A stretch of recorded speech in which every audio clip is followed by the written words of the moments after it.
Attention, functional fitness athletes or barbell athletes, every time you work out, your body is telling you secrets that you can use to then improve your performance. That's right, your body is telling you no evals, no money needs to be spent. Your body's telling you what needs to be done. This series is going to give you an insight to those little tips that your body's already telling you.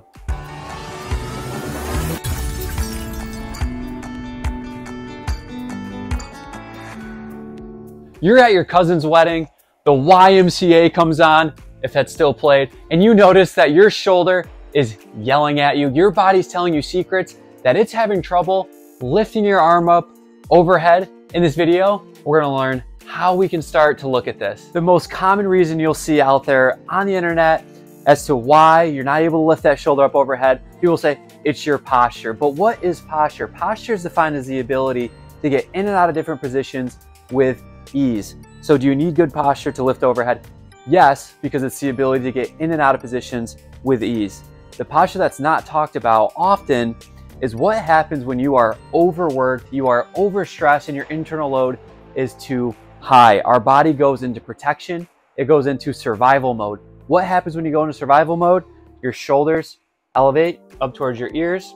Your shoulders then come forward because your pecs and your lats, they're protector muscles, so they start pulling down. And when you're in that position, go ahead, try to lift your arm up overhead, staying in that position. Not getting the mobility that we need to get there, and this could create that quote unquote shoulder impingement. So what do we do to address this? Well, we need Brandy to believe that she's not surviving, that she's thriving, that she is not at a threat, that she is safe. So how can we do that? Well, let's lift your knees up. I want you to take a deep belly breath in. Lift those hands off the belly, no mouth breathing, no chest rise, all down here into the diaphragm. I'm gonna go through that. Give her a few minutes to work through that. As she's doing that, we might come up, give a little cue to let those shoulders come down, let those shoulders fall back. Brandy just practices multiple times so you can see how quickly she can get into this nice relaxed position. Now that we're here, go ahead and lift that arm up overhead. Perfect. So we have the prerequisite mobility that we need. Brandy might just need to unwind her system, decrease the stressors that she's bringing in before she goes to make that movement up overhead, whether it's lifting a weight or doing that YMCA at a wedding. The first thing is calming down your mind, decreasing the stress to allow yourself to get up overhead without the lats, without the pecs pulling you back down into shoulder extension. The next thing we want to do, we want to complement what you did to decrease your internal load with external loading, giving yourself sensory evidence through these muscles back here that we can pull that scap back and we can get that arm up overhead with ease. So we're going to use this objective measure to see, have we built up enough conditioning on this posterior chain to allow that movement to be done a little bit more easily. So we're going to be doing prone T and prone Y endurance assessment. You're going to be using a smaller weight for this one, 2% of body weight. Sounds like a very low weight, but when you get going and doing this test, it gets very fatiguing. So what we're gonna do, let's do the prone T first. You see Brandy's just laying here flat. Make sure this off arm isn't hooked onto the table. We're looking to make sure that she's not rolling her body back or kicking her leg up, that it's all the shoulder complex that's doing that.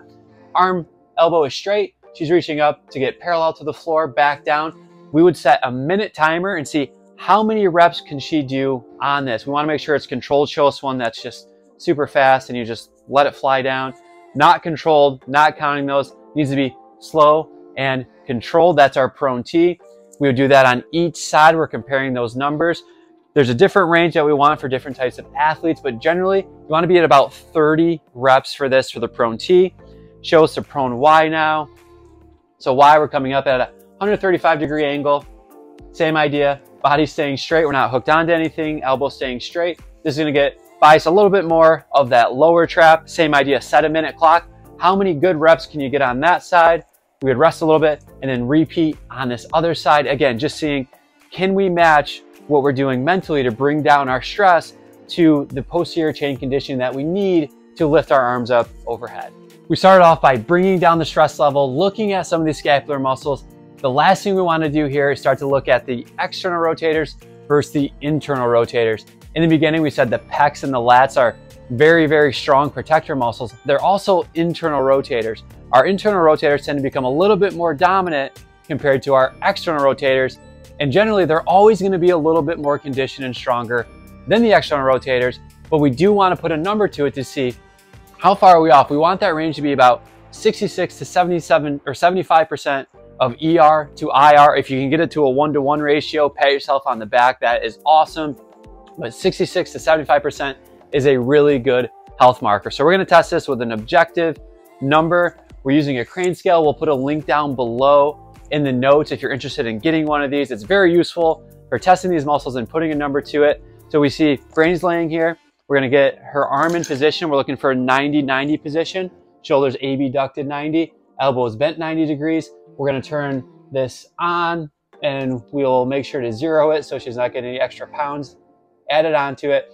And Brandy's going to rotate back like she's getting ready to throw something, but this is not going to allow her to do that. We're going to get the number on there. Good. We're going to write that number down. So that's for external rotation. When you're doing this, make sure that you are warming up for it, that you use one 50% of force, 75% of force, and then go for that full rep just to make sure that you're warmed up properly for it. And if you're going to retest it, write down that warm up and use the same exact warm up so that you're not biasing the results. So that was our external rotation. Now we're going to flip around and we're going to use that same arm, the left arm, and we're going to go down the other way into internal rotation. So arm position, 90-90. We're going to zero our scale again, make sure we're in the right position. Go ahead, Brandy, start to pull on that. Let's go like 50%. We'll kind of show the protocol that we use. Good. Rest. That feel okay? All right, 75%. That feel good? All right, so when you're ready, max effort. Go ahead, pull that down. Good, good, good. I'm gonna look at the number. Good, I'd write that down. I also wanna see what's happening with her body. If she's starting to crunch her abs down, if she's bridging up, if she's using all these other things to try to create this motion to happen, no good. We just wanna see what the internal rotator is doing, not the rest of the system. So we wanna limit that down just a little bit. In this video, we just showed you some quick ways that we would look at how can you get back to going overhead with ease, because it is an important thing that we have, whether you're doing the YMCA, whether you're doing the wave at a game, whether you're getting a high five from your best friend. There we go. You want to make sure that you can do that movement. And it starts with first decreasing your stress levels.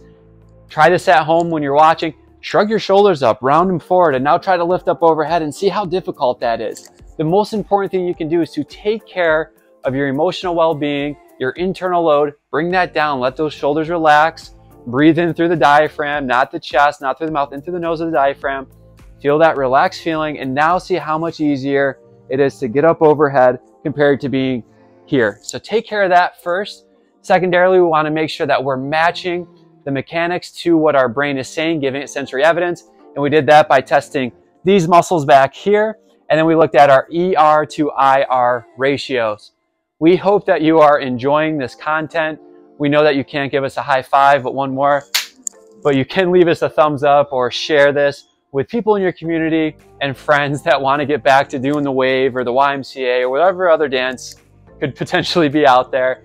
Make sure that you subscribe so you don't miss out on any content. Our mission is to empower hope to those plagued by nope. If your body's telling you nope when you go to lift up overhead, we can use some of these things to empower you with hope to be able to do those activities.